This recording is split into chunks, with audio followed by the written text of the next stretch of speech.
All right, folks, let's talk about Ripley, which has to be the most gorgeous, sumptuous Netflix show since Mindhunter. Can you believe the only reason Netflix has a show that looks as gorgeous as this is because they picked it up in a garage sale, basically? The show was set up at Showtime. When Paramount Plus was merging with Showtime, they decided to offload anything that wasn't big IP, apparently, and Netflix won. Look, if you're fans of Talented Mr. Ripley, specifically the 1999 movie starring Matt Damon, Jude Law, and Gwyneth Paltrow, I mean, really, who isn't? It doesn't matter. This show has a lot to offer over and above what that movie gave us. Yes, it's 8 hours long, telling the same story that Anthony Minghella told in 2.5.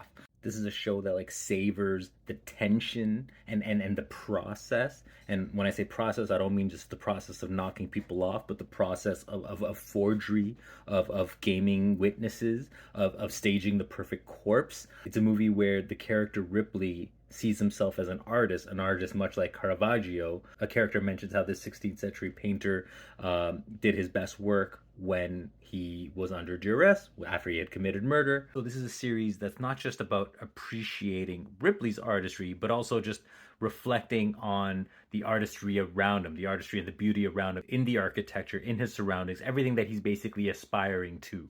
Look, this show's Dickie doesn't hold a candle to what Jude Law gave us as this playboy figure who sucks up all the oxygen in the room and needs to be snuffed out. But then you have Andrew Scott, the hot priest from Fleabag, giving us probably the best version of Tom Ripley. You know, his performance is so calculated, it's so precise, he does so much with his eyes. Chief to what makes this Ripley more fascinating than any other Ripley is that he's not acting out of passion. In the movie, Ripley committed crimes of passion. He murdered people when he was backed into a corner. He was driven by his emotions for Dickie. This Ripley, he's a sociopath. He doesn't really have empathy for others, which is what makes this show so unsettling and fascinating, because he's really just having a good time committed to his art. So there's this great essay written about Patricia Highsmith, the author, by another author, another gay author, Edmund White. And, Edmund White writes about how Patricia Highsmith, identified as bisexual, but most people would kind of argue that no, she was gay, but this is the 50s and there's no kind of freedom of sexual identity. There's a lot of repression.